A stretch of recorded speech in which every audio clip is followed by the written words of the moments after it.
today at City Hall. We wanted to introduce our new automatic defibrillators that the city bought, 50 of them.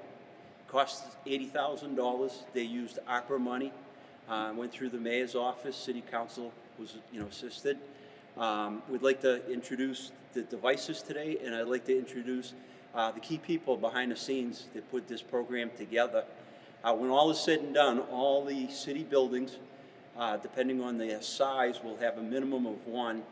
And then if they have like more than one floor, or there's a travel distance, that's greater than a certain amount, then we'll have more than one device in there. Today with me is Deputy Long, Craig Long.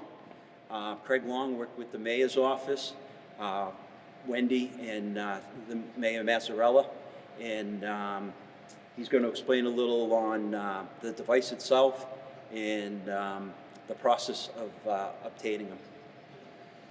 Hi, so today we have the LifePack CR2 model defibrillator. And why we chose to go with this for the city was that these are capable with Wi-Fi to be connected to one system that the fire department will oversee. If one gets opened, we'll get notified and we'll know that it's being deployed. If no one's called 911, we can send our appropriate response. As we were going throughout the year, we noticed that it was difficult to track them all in the city. Some departments use different types. Not all of them were compatible to the defibrillators that we use on the ambulances. So we wanted to make sure we had all the same ones. They were compatible with ours. We don't have to switch pads. And the Wi-Fi capability was a huge plus. So as they get put into different buildings around the city, all that has to be done is the case needs to be opened. You open the machine. Adult mode. It's going to prompt you. Remove all clothing from patient's chest. It's going to tell you exactly what to do. Pour le français, appuyez sur le bouton There's de different l'entrée languages en in haut à it. gauche. We have a trainer that's coming, so we'll be able to train all the departments where we put these in their buildings. And this type of defibrillator only needs one type of pad, where the ones we use, we have adult and pediatric. All they're going to do is rip the red handle open. There'll be pads there. There'll be pictures on the pads to show them exactly where to put them. And once those are applied, the machine will know it, and it will prompt you to analyze and then shock if indicated. That's all they have to do. Press pads firmly. And again, we'll have a trainer that's involved. We'll train all the departments on what to expect when they open it up, exactly how to use it.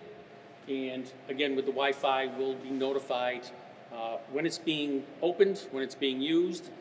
It'll tell us when the battery needs to be changed and if the pads have expired. So we can get new ones in place as quickly as possible. It would be appropriate to use this if they come across a person that's unresponsive. Check for a pulse, check for breathing. If there's no pulse, no breathing, we'll put the pads on. If they're unsure whether there's a pulse or they're breathing, they can still put the pads on. Doesn't do anybody any harm. It will analyze and it's going to tell you whether there's a rhythm or not. So you can check somebody's pulse on their carotid. If you go to your trach and go over a little bit and press in a little, you'll feel your own pulse. Or radial on your wrist. Use two fingers, don't use your thumb because you'll get a pulse in your thumb, and you'll be able to detect a pulse. The radial is a little harder. The carotid would give you a better sense of whether there's a rhythm or not. So I'd like to have the police chief come in, introduce the police chief. In the City of Leominster, we have a great working relationship with the police, fire, and now we're going to have our own paramedics, which I'll introduce after I introduce the police chief.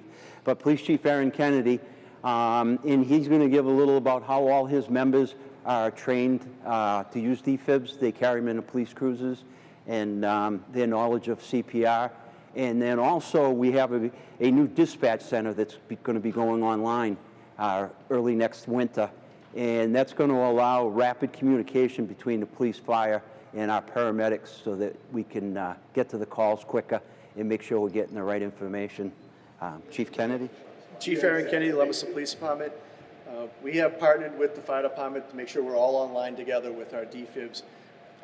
My department yearly is trained in first responder and the use of the defib that we use that are in our cruisers. Our officers are usually first in on calls where the fire department usually, as we're out and about, have good success with our defibs and providing CPR to victims for the city of Leominster. Going with how the fire department and trying to get all the departments together so they have a connection so they know when it's being used. I think it's a huge benefit to the departments and to the residents of Leominster. So next I'd like to bring out the 2 new medics. As I said, we're going to the Advanced Life Support Service in the city of Leominster, and we're in the process. We hired our medics, and by the time this airs, we should be licensed. So I'd like to bring on paramedic Randy Gerard and paramedic Paul Dubanowski. So my name is Randy Gerard, one of the new paramedics, along with my partner Paul Dubanowski, also one of the new paramedics. We also have 3 other paramedics that are actually doing education right now at the fire station. So with these defibrillators, we're going to be able to arrive on scene once early CPR has been started by civilians or police officers, or maybe an engine company that arrived sooner than the paramedics. They'll be able to start CPR, early defibrillation, and when the paramedics arrive, we'll be able to take over, figure out exactly what cardiac rhythm they're in, deliver any appropriate medications or any other advanced life support measures that might be necessary to get them to the hospital timely. Paul is one of our CPR instructors, and we'll be offering for city employees in the next few months, we're going to start doing CPR classes with these defibrillators. We have a trainer that everybody can take turns with and be able to get CPR certified. So it'll be a great benefit for the entire community. Like Randy said, my name is Paul. I'm one of the new paramedics for the city of Leominster. I'm also an instructor with UMass Memorial Medical Services. And one of my primary functions, in addition to my duties as a paramedic with the city, like the chief had said, is I'm going to be working with the city to try to educate as many people as possible. The best data we have shows time and time again that early CPR works.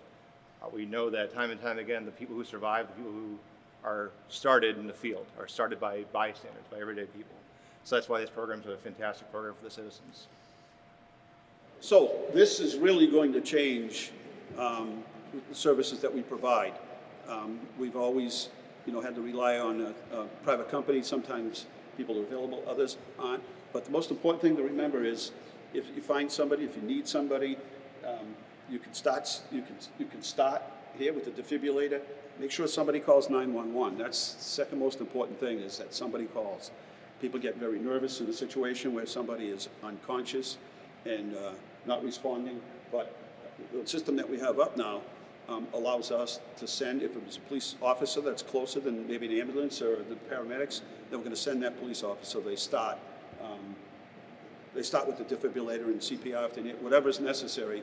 We're going to start with that, and that's typically the kind of call where somebody's not responsive, somebody's choking, whatever it might be. So minutes can matter, and this is really going to revolutionize at least our medical response. Absolutely. So one of the other things that we'll be able to track on this is when it's opened, we'll know exactly which unit has been opened. In our database, we'll have all the locations of all these units. So like the mayor said, if it's a police officer that's deploying it first, we're going to know which car it is that's opening it, and we can track that car very quickly and know where they are. If it's one that happens to be in City Hall, we're going to know City Hall, second floor, defibrillator has been deployed. We'll know exactly where to go. So that's another great feature of using this particular defibrillator. In a conversation with the paramedics, the question that I asked was about, can you harm somebody if they're unconscious and they're not responsive, if maybe there's another medical problem? And the answer is no. I mean, so if you use this on someone and it wasn't required, it wasn't necessary, we don't expect people to be doctors or medics. Use it if they're not responsive and they're not breathing and they have no pulse. Use the machine. It will not hurt them if the problem isn't there. Correct. Just putting the pads on them letting the machine analyze for any type of rhythm.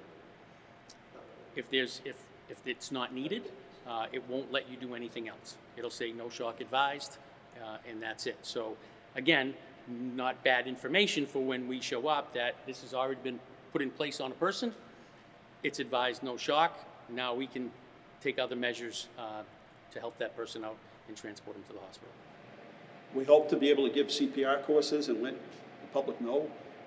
If there are CPR courses available, people might want to take them. We'll certainly share that information with you. But a big thank you to all of these departments, agencies, bringing on new paramedics. It's really been, I mean, they're actually waiting for the state right now because everything is done. We're ready to go. We've got equipment coming in. We've got the personnel. So this is a real success story for our community. It's going to really be able to offer another level of service that we weren't really able to do.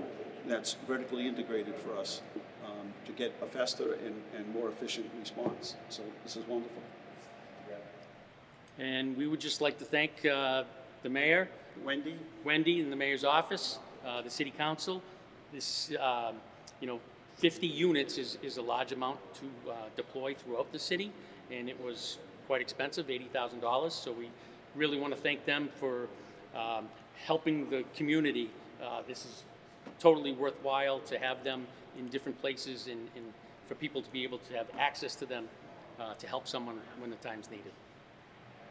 In conclusion, this is going to save lives. That's the most important thing here. If you have any questions at all, you call the fire department, and we'll certainly get back to you. And as we need additional units, maybe there's a business in town, and that business wants to have the same unit that we have. The company will, I believe, sell it to them at basically the same price that we paid. So if there's a company in town and you're like, you know what, we want to make sure our defibrillator, first, we want one, but secondly, somebody may have one but want their defibrillator to match ours, so it's totally seamless, then give us a call. We'll put you in touch with the company and we'll sell it to you for the same price.